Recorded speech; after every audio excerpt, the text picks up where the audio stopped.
Bem-vindo aqui para mais um vídeo que nós vamos conversar sobre assuntos que têm um apelo um pouco mais educacional. É aquele momento que nós olhamos para o cenário como um todo e verificamos informações que estão lá, às vezes na mídia regular, às vezes na mídia especializada. Nós coletamos essas informações e elas, de alguma forma, podem nos ajudar na nossa tomada de decisão e refletir de forma positiva na nossa carteira.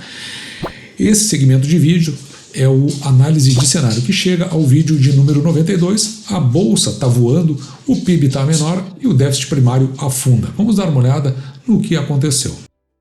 E eu vou começar por essa notícia do Correio Brasiliense. Essa é uma notícia antiga, ela é do dia 22 de maio de 2023. E veja que lá atrás se noticiava como uma expectativa do déficit primário, um aumento aqui para 136 bilhões em 2023. Se nós formos olhar um pouquinho mais aprofundado aqui na notícia, eu não vou fazer toda a leitura dela, mas é só para a gente ter como referência que lá em maio reportava ao mês de abril, porque sempre tem um delay nessas apurações, o Ministério do Planejamento, o MPO, ele fez uma divulgação, né, então lá com relação ao mês de abril, do relatório de avaliação de receitas e despesas, e a projeção, veja aqui, a projeção que anteriormente era de 107 bilhões no déficit primário, ela tinha naquela oportunidade passado para 136 bilhões, o que representaria aqui aproximadamente 1,3% do PIB.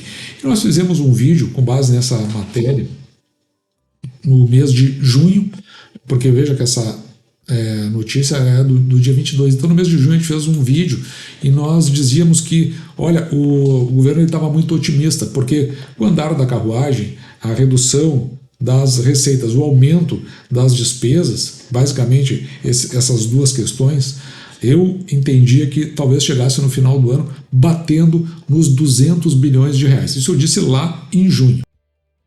Já hoje, veja, dia 23 de novembro de 2023, que é exatamente o dia que nós estamos, o dia que eu estou gravando esse vídeo, e ele deve ir ao ar neste dia 23. Essa aqui é uma notícia da Folha de São Paulo, que é ele é um periódico chapa branca, ele normalmente é apoiador das questões do governo. Essa reportagem é assinada por Idiana Tomazelli e ela diz a respeito que o déficit de 2023 ele tem uma piora, esse déficit. Então, a projeção lá para o final do ano vai a 177 bilhões. Para cálculo oficial da meta, o rombo é ainda maior, podendo chegar aqui a 203 bilhões. O que não chega a nos assustar isso, né?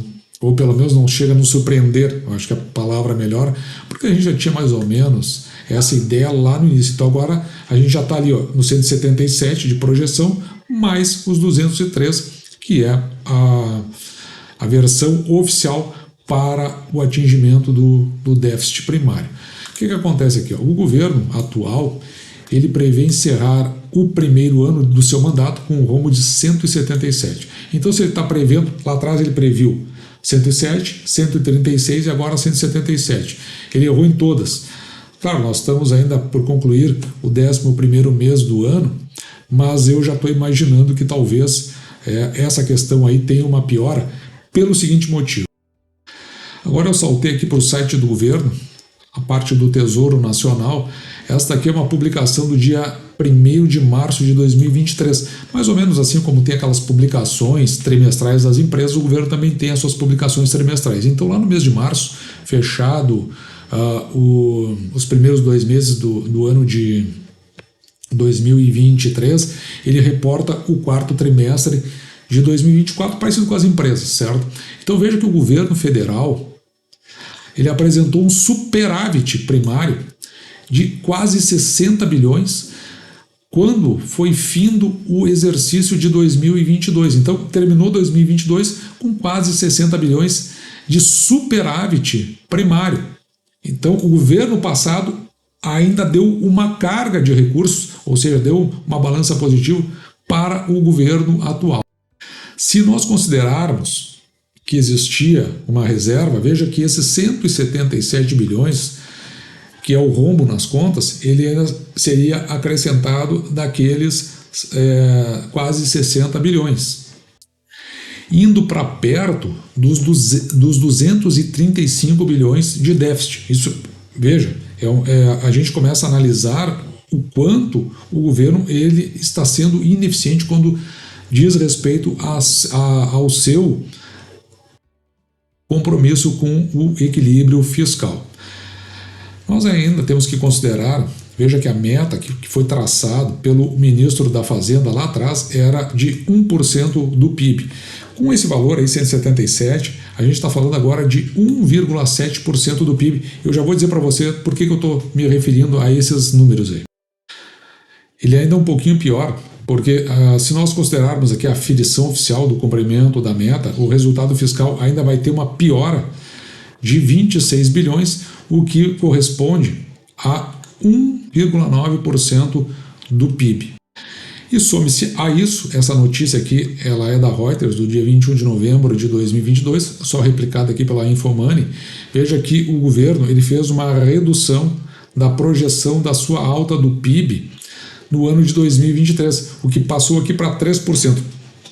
Então veja, o que se está dizendo aqui é o seguinte, e quem é que informou isso foi o próprio Ministério da Fazenda.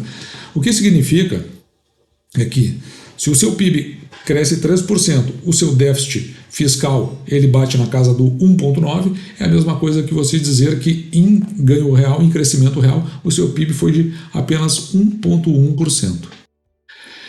E se nós considerarmos que na realidade o governo tinha um superávit, então ele vai a 230 bilhões no seu déficit primário real, nós estamos falando aí que na verdade o PIB do Brasil ele avança em termos reais apenas 0,7%.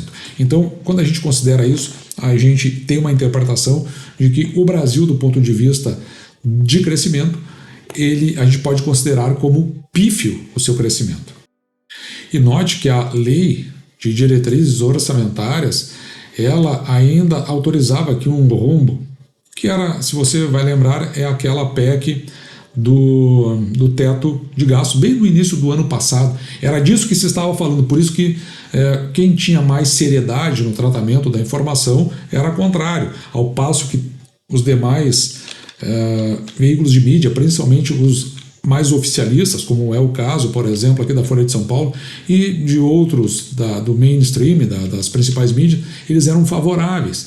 E aí o que acontece? Lá tinha uma autorização, que era desses 213 bilhões, aqui correspondendo a 2% do PIB. Mas a gente sabe que, em termos reais, ultrapassou isso. E quando ultrapassa isso, pode ter aquela incorrência de até crimes de responsabilidade, o que levou ao impeachment da presidente Dilma Rousseff em 2016. Agora até não é o caso, isso se está tentando contornar do ponto de vista político para que não chegue a esse extremo, mas na verdade ainda continua uma gestão bastante comprometida do ponto de vista fiscal.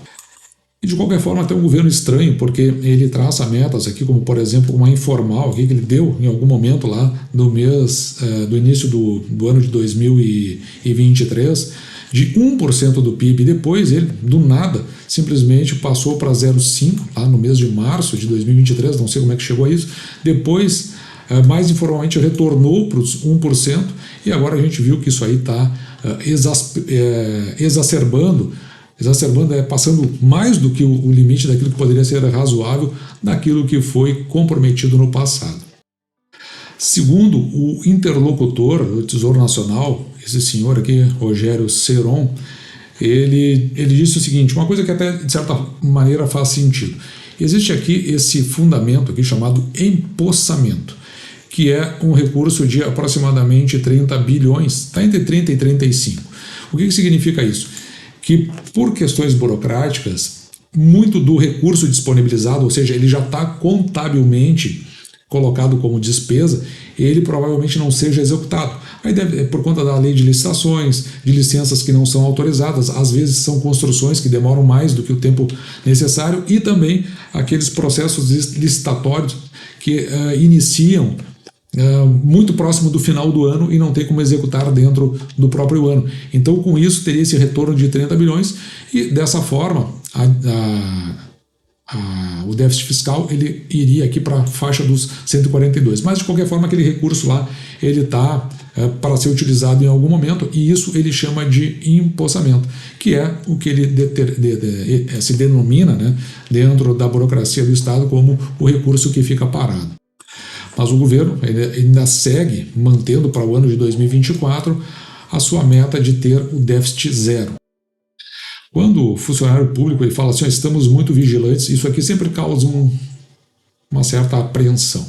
Mas ele confia aqui nessa aprovação da taxação dos offshores, eu já expliquei aqui no canal o que significa isso, mas ele também sabe que houve uma piora fiscal em 2023, tem um encolhimento da arrecadação, e também isso aqui levou, né, por conta disso, a uma frustração das receitas e o consequente aumento de despesa. Aqui a parte que o governo é de fato responsável. É um governo que não se preocupa em fazer redução de despesas. E até é interessante porque, quer ver uma coisa aqui? Eles vão juntando os pedacinhos, tá? Porque as prefeituras elas andam numa penúria sem fim, inclusive com problemas principalmente no Nordeste do país para pagamento de pessoal. E o governo alcançou para as prefeituras um recurso, fez uma antecipação para que eles pudessem dar uma aliviada, e esse recurso será pago em 2024 e com isso alivia a pressão fiscal, principalmente essa que está acontecendo em 2023, então por isso que ele está com essa ideia ainda de uma possibilidade de um déficit zero em 2024. Mas não só isso, ele faz um argumento aqui, ó, que o déficit fiscal estrutural, que ele chama, não sei por que usam esse nome estrutural, se não fosse alguns fatos não recorrentes, ele teria sido zero. E ele está dizendo aqui, o que ele está dizendo aqui é o seguinte: no governo passado houve aquela redução do ICMS e depois o compromisso de uma compensação. Essa compensação ela estaria aqui na casa dos 16 bilhões no ano de 2023 e ainda tem outros 130 bilhões aqui que ele atribui a dois fatores, né, que é o aumento da compensação do PIS/COFINS e a redução da base de cálculo do imposto de renda de pessoa jurídica e a contribuição social sobre o lucro líquido. Neste primeiro caso aqui do PIS/COFINS, isso é uma decisão do STF e ela impactou nesse exercício e no próximo uma perda aqui de cerca de 50 bilhões. E já o segundo fator, que foi a redução da base de cálculo do imposto de renda de pessoa jurídica e a contribuição social do lucro líquido, teve um impacto aqui de 50 bilhões. Com isso, o que ele está dizendo é o seguinte: se não fosse isso, o déficit já nesse ano seria zero, é isso que ele está falando. No entanto, isso ainda vai continuar no ano de 2024, mas ele argumenta que tende a acabar aqui no ano de 2025. E aí, eu diria o seguinte, né? Acredite se quiser. Né? Isso para mim parece mais aquelas argumentações de funcionário público para justificar. Sempre tem um argumento para alguma coisa que não está de acordo com aquilo que foi planejado. Mas, a meu ver, assim, é um governo gastador, ele impactou muito a economia com aumentos de impostos, isso inclusive gera um processo de desconfiança e, de certa forma, até um comprometimento na arrecadação, justamente porque as pessoas deixam de acreditar, deixam de investir e o governo, para tentar compensar, aumenta ainda mais a sua carga tributária, gerando mais desconfiança e gerando menos investimentos. E antes de concluir, dando uma olhada aqui na nossa Bolsa de Valores, você pode verificar aqui nesse trecho o quanto disparou a Bolsa, fez um rally aqui bastante forte. E a Bolsa está chegando aí, ultrapassando 126 mil pontos. Em algum momento aqui vai haver a realização e ela vai se corrigir. Isso é normal, não tem como fazer uma linha crescente e talvez aqui seja o momento de surgir alguma oportunidade. Mas outra coisa que me chamou a atenção aqui, dentro do contexto da Bolsa de Valores, e essa subida que ela está tendo, é exatamente aqui. Deixa eu baixar um pouquinho mais só para ficar mais claro aqui para nós.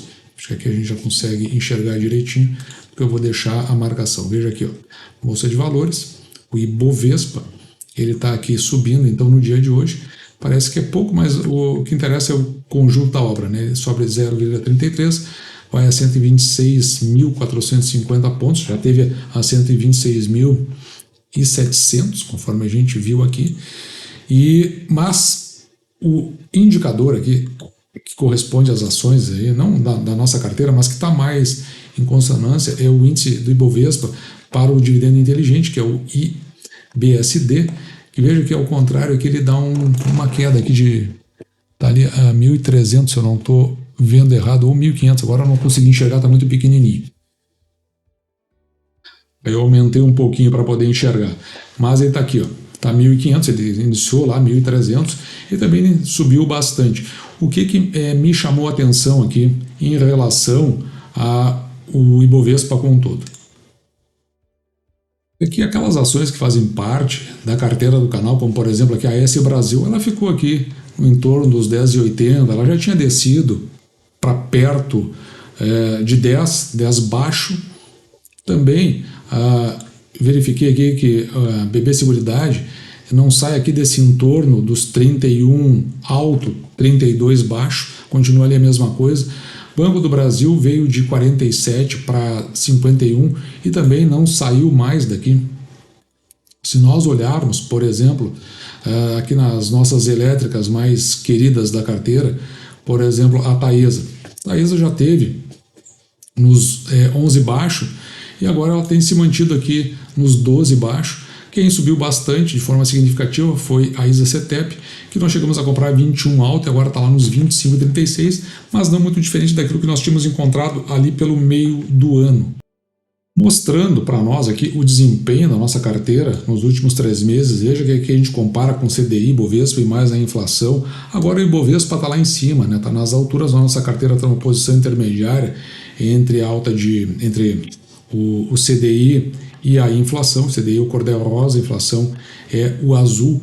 Mas quando a gente olha aqui dentro do contexto de mais tempo, porque isso é tudo no curto prazo, por exemplo, a gente coloca aqui um ano, veja que a nossa carteira supera a todos, e se nós colocarmos desde que a carteira existe, que é o máximo que nós conseguimos analisar aqui, a nossa carteira está muito acima, né, de todos, do Ibovespa, do IPCA, da inflação, mas veja que o Ibovespa está num processo de recuperação, porque ele é o último de todos aqui. Já há um bom tempo, né, se a gente for pensar assim. Então, essa subida, esse estouro do Ibovespa, parece que é algo muito localizado e muito até natural, tendo em vista o quanto ele ficou travado aí nos últimos tempos, principalmente decorrente do período pandêmico, e agora o que nós estamos vendo em termos aí de gestão do governo. E eu falo em gestão de governo porque, na realidade, né, o que a gente olha é que o investidor, estou dizendo não o especulador, o investidor, ele quando vem, ele imagina que existe uma possibilidade de deixar o dinheiro dele por um bom tempo dentro de um mercado que ele considera um mercado que evolui, que cresce. Veja, o que a gente concluiu? Que o crescimento do Brasil real mesmo, ele vai ficar ali no 0,7 e, se nós considerarmos ainda que o agronegócio é o impulsionador, no restante o Brasil, na verdade, tem desempenho pífio. É um país que não cresce, faz 60 anos que o Brasil não se desenvolve, não cresce, e as medidas de governo, a meu ver, continuam nessa mesma linha de emperrar o país. Então eu não vejo crescimento. Para mim, quando eu olho para o Ibovespa, o que eu vejo é simplesmente um ataque especulativo. Com o tempo aí ele deve voltar para a sua linha intermediária ali, que a gente viu agora há pouco dentro do gráfico. De forma que esse parece o momento do surgimento de oportunidades, principalmente na medida em que o governo começa a apresentar esses números pífios que ele apresentou agora há pouco. Então, você agora tem informações para tomar suas decisões. A do canal aqui vai ser justamente fazer caixa e principalmente aumentar a reserva de oportunidades, mas você verifica aí o que fica melhor para sua carteira. Não é uma recomendação, não é uma dica, só estou contando, porque como a carteira é aberta, o que você está fazendo em termos de carteira do canal. Dito isso, eu vou ficando por aqui, me despeço de você, desejando que você fique com Deus e deixando, como sempre, o meu grande abraço!